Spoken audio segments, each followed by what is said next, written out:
दिन था, जन्म हुआ था, है ना, इसलिए बसंत पंचमी मनाते हैं, है ना। और उस दिन क्या करते हैं, सरस्वती माता की आप लोग पूजा नहीं करते, प्रार्थना करते हो ना सुबह सुबह, तो सरस्वती माता पीले कपड़े पहनती है ना, और उनके पीले फूल चढ़ाते हैं ना। और आप सब लोग भी पीले कपड़े नहीं पहन के आते उस दिन, आते हो ना।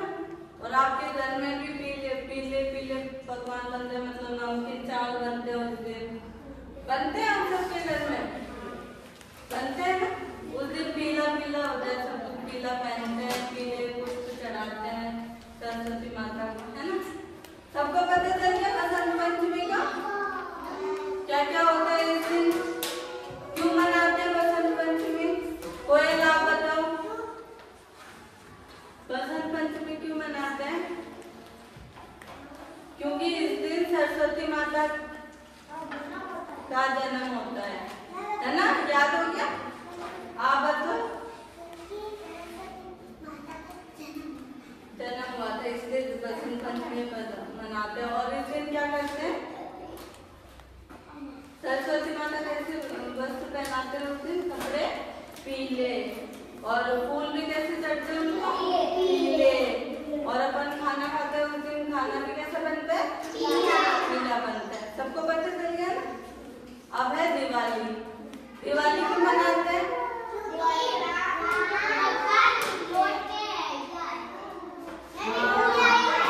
क्योंकि राम भगवान 14 वर्ष का वनवास काटकर अयोध्या वापस आए थे, तो इस खुशी में अयोध्या वासियों ने भगवान राम और माता सीता और लक्ष्मण जी का स्वागत किया था। उस दिन घी के दिए जलते हैं ना सबके घर में, सब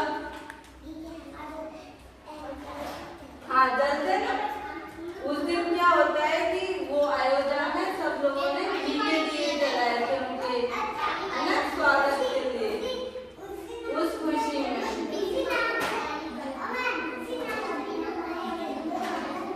हाँ ठीक है। और उस दिन सब लोग पटाखे भी छोड़ते हैं, मिठाइयाँ भी खाते हैं, और पकवान भी बनाते हैं सबके घर में, है ना, अच्छे अच्छे। और क्या करते हो बताओ, सफाई भी होती है दिवाली से पहले, है ना, तो सबको पता लग गया। और इस दिन कौन से भगवान की पूजा करते हैं, और लक्ष्मी माता की, है ना, ठीक है। अब सबको पता चल गया दिवाली क्यों मनाते हैं। बेटा खड़े हो, बताओ दिवाली क्यों मनाते हैं। अयोध्या आए थे, इस खुशी में गांव वालों ने क्या किया था, दिए जलाए थे घी के, है ना, और उनका क्या किया था, स्वागत किया था, वेलकम किया था। ठीक है बैठो, बातें नहीं करनी है ना, ठीक है। सबको दिवाली के बारे में पता चल गया। अब बताओ दशहरा क्यों मनाते हैं। उस दिन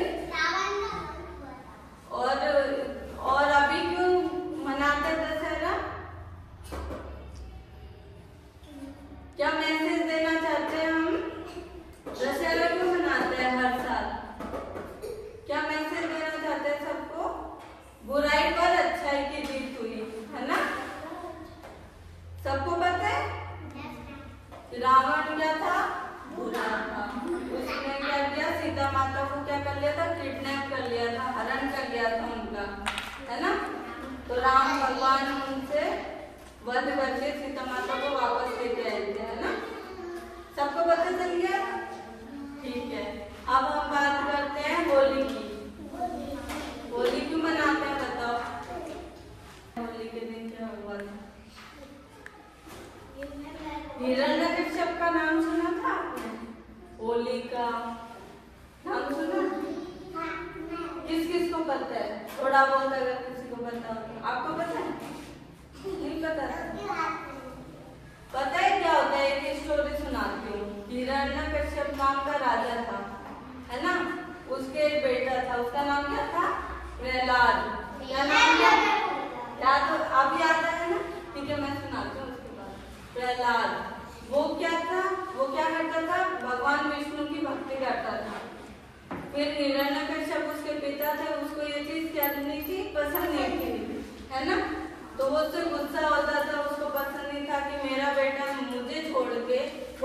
क्या वो भगवान मानने लग गया हिरण्यकश्यप कि सब लोग मेरी पूजा करो, मेरी भक्ति करो। सुन रहे हो ना बेटा, ध्यान से सुन रहे हो ना, फिर मैं सुनूंगी आप लोगों से। फिर वो उसको क्या गुस्सा आ गया और वो प्रहलाद क्या करता था, भगवान विष्णु का भक्त था बहुत बड़ा वाला। फिर वो उनकी भक्ति करता था, पूजा करता था। तो उसके पिताजी ने क्या सोचा, अपनी बहन को बुलाया। उसका नाम क्या था, होलिका, है ना। होलिका दहन करते हैं ना अपन। तो होलिका हिरण्यकश्यप राजा की क्या थी, बहन थी, है ना। उसको बुलाया और उसको क्या वरदान था, उसको ये वरदान था कि वो है ना आग में कभी भस्म नहीं होगी, मतलब जलेगी नहीं वो कभी। तो उसने अपने बहन को बुलाया और बोला कि है ना तुम प्रहलाद को गोदी में लेके बैठ जाओ, कि मतलब ये जल जाएगा। उसको मारने की कोशिश कर रहे थे, है ना, क्योंकि वो भक्त था विष्णु जी का। फिर है ना, क्योंकि भगवान विष्णु का भक्त था वो, इसलिए वो भगवान विष्णु की आराधना करते जा रहा था। फिर होलिका है ना उसको मतलब लेके बैठ गई और उसको जलाने की कोशिश करी, लेकिन होलिका जल गई और वो बच गया। फिर अगले दिन क्या होता है, दुल्हन होती है, उसपे